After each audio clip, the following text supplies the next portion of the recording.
सांसों के द्वारा अपने मन को शांत करने के बारे में आपने सुना होगा, लेकिन क्या आप सोच सकते हैं कि सांसों का एक ऐसा ध्यान है जो आपके शरीर को सभी बीमारियों से बचा सकता है। देखिए, आप सब लोगों ने कपालभाति, अनुलोम विलोम इनके बारे में सुना होगा। दरअसल कपालभाति या फिर अनुलोम विलोम जैसे प्राणायाम में हम सांसों का इस्तेमाल करके अपने शरीर की शुद्धि करते हैं। कुछ पलों का तूफान पूरे जंगल को हिला सकता है, उसी प्रकार कुछ पलों का सांसों का तूफान आपके रोम रोम को जागृत कर सकता है। सांसों के इस अद्भुत विज्ञान के बारे में महात्मा बुद्ध ने एक कहानी के माध्यम से बहुत अच्छे तरीके से समझाया है। महात्मा बुद्ध के सबसे प्रिय शिष्य आनंद ने एक बार बुद्ध से सवाल किया कि हे बुद्ध, आप हमेशा कहते हैं कि सांसों पर ध्यान लगाओ, लेकिन ध्यान तो हम किसी भी चीज का कर सकते हैं, जैसे कि अपने चलने पर, भोजन करने पर या फिर कोई काम करने पर। सांसों पर ध्यान लगाना क्यों महत्वपूर्ण होता है?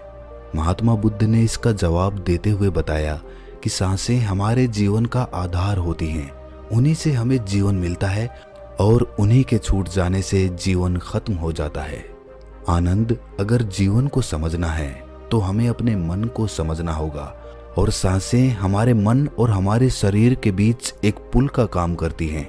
अगर तुम इस पुल पर चलना सीख लेते हो तो तुम अपने शरीर के माध्यम से अपने मन में प्रवेश कर पाओगे।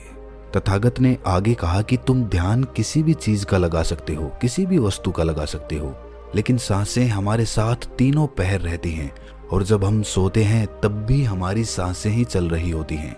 इसीलिए सांसों का ध्यान सबसे आसान ध्यान है। उस ध्यान को तुम कभी भी कर सकते हो, और सांसों के द्वारा अपने मन को समझना ज्यादा आसान हो जाता है। क्योंकि जब हम दुखी होते हैं, परेशान होते हैं, तो हमारी सांसें अलग तरीके से चलती हैं, लेकिन जब हम शांत होते हैं, आनंद में होते हैं, तब हमारी सांसें अलग तरीके से कार्य करती हैं। जब हम गुस्से में होते हैं अथवा डर में होते हैं, तब हमारी सांसें अलग प्रकार से कार्य करती हैं। इसीलिए हमारे मन की भावनाओं को समझने के लिए हमें अपनी सांसों को समझना होगा। जिस प्रकार हमारी सांसें चलेंगी, उसी प्रकार हमारे मन में भावनाएं पैदा होंगी। आनंद ने सवाल किया कि हे बुद्ध, मन की भावनाओं को समझने के लिए हमें सांसों का कौन सा ध्यान करना होगा, और क्या उस ध्यान से मन की भावनाएं काबू में की जा सकती हैं? जैसे मन के अश्लील गंदे विचारों को रोकना हो, गुस्से को काबू में करना हो, या फिर जलन जैसी नकारात्मक भावनाओं से छुटकारा पाना हो। क्या कोई ध्यान ऐसा है जो हमारे मन को शुद्ध कर सकता है? क्योंकि जब तक मन में पवित्रता पैदा नहीं होगी, तब तक ध्यान करने का कोई लाभ नहीं है। लेकिन ना चाहते हुए भी साधक के मन को नकारात्मक भावनाएं घेर लेती हैं, और जो उसके ध्यान में बहुत बड़ी बाधा बन जाती है। तथागत ने कहा कि जो अपनी सांसों को समझ गया, समझो वो बदल गया। इंसान के शरीर में और उसके मस्तिष्क में जितने भी प्रतिक्रियाएं होती हैं, वो सब उसकी सांसों के चलने के अनुसार पैदा होती हैं। मनुष्य कभी ध्यान ही नहीं देता कि उसका मन उसकी सांसों के अनुसार प्रतिक्रिया कर रहा है। कभी होशपूर्वक देखने का प्रयास करना। जब तुम्हारे अंदर गुस्सा, डर या फिर चिंता जैसी भावनाएं पैदा होती हैं, तब तुम्हारी सांस लेने की गति तेज हो जाती है, और जब तुम शांत होते हो, आनंद में होते हो, तब तुम्हारी सांसों की गति एकदम शिथिल हो जाती है। आनंद, जितनी गहरी किसी की सांस होती है, उतना ही ठहराव उसके व्यक्तित्व में पैदा हो जाता है। अक्सर तुम देखना कि जो लोग गहरी सांस नहीं लेते हैं, यानी कि छाती से सांस लेते हैं, सांसें उथली उथली रहती हैं, ऐसे लोग ज्यादा दुखी और चिंतित रहते हैं। और वहीं पर जिन लोगों की सांस गहरी होती है, उनकी आंखों में तुम्हें एक शांति नजर आएगी, एक आनंद दिखेगा। ऐसे लोग किसी भी परिस्थिति में बेचैन नहीं होते हैं, उनका मन हमेशा शांत बना रहता है। वो कठिन से कठिन परिस्थिति को भी बड़ी शांति से सुलझाते हैं, और इसीलिए उनकी बुद्धि, उनका मस्तिष्क दूसरों से तेज काम कर पाता है, क्योंकि उनका मन शांत होता है, नकारात्मक भावनाओं से खाली होता है। आनंद, अगर कोई भी मनुष्य नकारात्मक भावनाओं या नकारात्मक विचारों से घिरा रहता है, शरीर में सुस्ती, आलस्य, ये सब भावनाएं उसकी सांसों के कारण पैदा होती है। इसीलिए ये बहुत आवश्यक है। अगर जीवन में अच्छी आदतें बनानी है, सोचने का नजरिया सकारात्मक रखना है, तो हमें अपनी सांसों को समझना होगा, और उसका सबसे अच्छा तरीका है अपनी सांसों का ध्यान। सांस हमारी हमेशा चलती रहती है। अगर पूरे दिन में से कुछ समय हम अपनी सांसों पर ध्यान लगाने को दें तो हमारा पूरा जीवन परिवर्तित हो सकता है। धीरे धीरे जैसे जैसे सांसों पर ध्यान गहरा होता जाएगा, वैसे वैसे तुम अपनी भावनाओं को समझने लगोगे, अपने शरीर में चल रही प्रतिक्रियाओं को अच्छे से देखने लगोगे। ये तभी संभव हो सकता है जब तुम अपने प्रति सचेत रहो, अपने प्रति होश में रहो। और होश तभी जागृत होता है जब किसी चीज पर निरंतर ध्यान लगाया जाता है। और हमेशा ध्यान में रहने के लिए प्रकृति ने हमें सांसें दी हैं। हम अपनी सांसों पर चलते समय, खाते समय, उठते समय, बैठते समय, हर वक्त हर समय ध्यान लगा सकते हैं। उनको देख सकते हैं कि वो किस नाक से आ रही हैं, किस नाक से जा रही हैं, नाक के कौन से कोने से टकरा रही हैं। और जब हम निरंतर ये देखने लगते हैं तो हमारे विचार छटने लगते हैं। अब हम वास्तविकता की दुनिया में जी रहे होते हैं।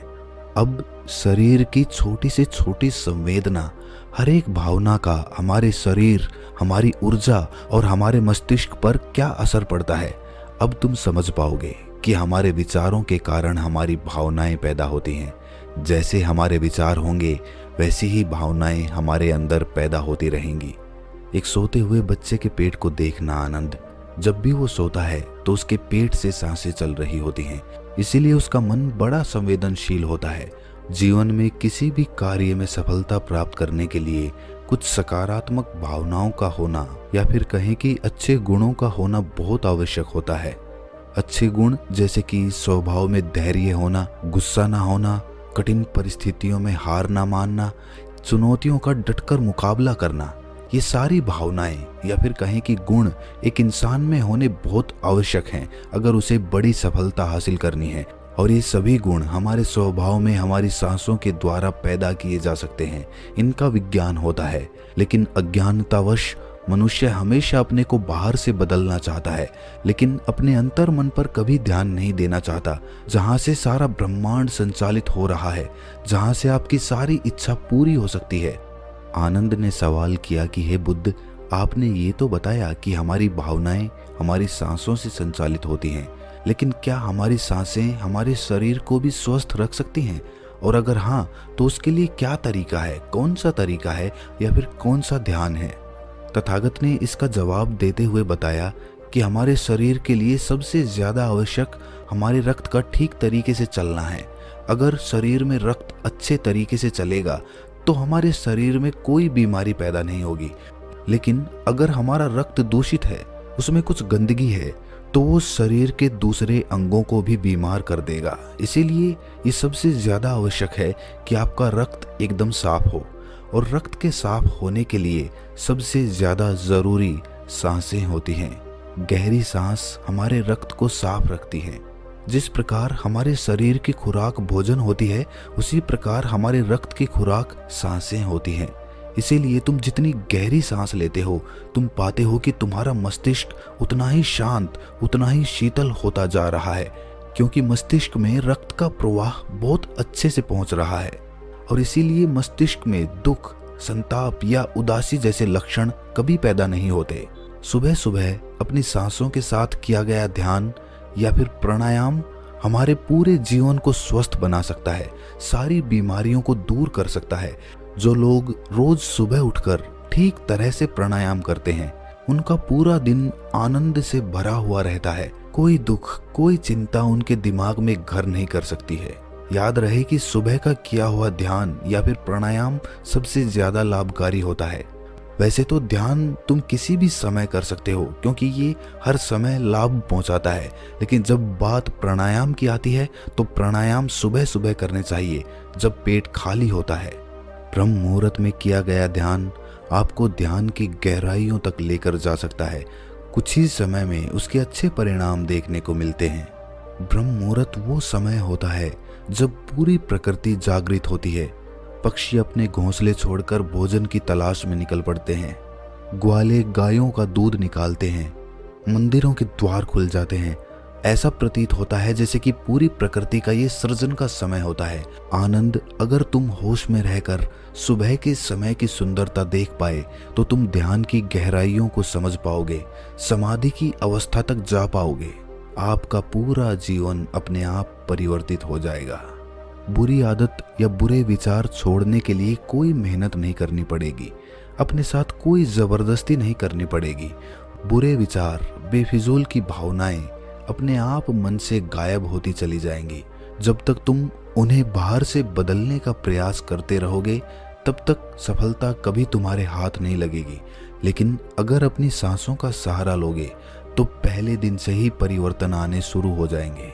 तथागत ने कहा कि मैं ये नहीं कहता कि इसका परिणाम तुम्हें 10 साल बाद मिलेगा, इसका परिणाम तुम्हें तत्क्षण मिलेगा। जब भी तुम कुछ समय के लिए अपनी सांसों को शांत करके एक जगह पर अपनी सांसों पर ध्यान टिकाते हो तो तुम्हें एहसास होगा कि तुम्हारा मन अपने आप शांत हो गया है। उसमें कोई दुख, कोई विचार, कोई भावना तुम्हें परेशान नहीं कर पा रही है। कठिन परिस्थितियों में खुद पर काबू रखना, खुद पर विश्वास रखना, ये सबसे ज्यादा आवश्यक है। और ये तभी संभव है जब हमारी बुद्धि सुलझी हुई हो। हम छोटी छोटी बातों के बारे में ज्यादा सोचने की जगह तुम उसके हल के बारे में विचार करने लगोगे। अभी तुम्हारी ऊर्जा हो सकता है कि गलत जगहों पर इस्तेमाल हो रही हो, लेकिन अगर अपनी ऊर्जा को एक सही दिशा देनी है, उसका सही इस्तेमाल करना है तो तुम्हें सांसों का विज्ञान समझना ही होगा। और ये कहकर बुद्ध हमेशा की तरह अपनी गहरी योग निद्रा में चले गए। तो दोस्तों, कैसी लगी ये कहानी आपको कमेंट सेक्शन में ज़रूर बताना, और अच्छी लगी हो तो इस चैनल को सब्सक्राइब करके नोटिफिकेशन बेल को ज़रूर प्रेस कर देना। तो मिलते हैं अगली कहानी में, तब तक के लिए अपना ख्याल रखिए।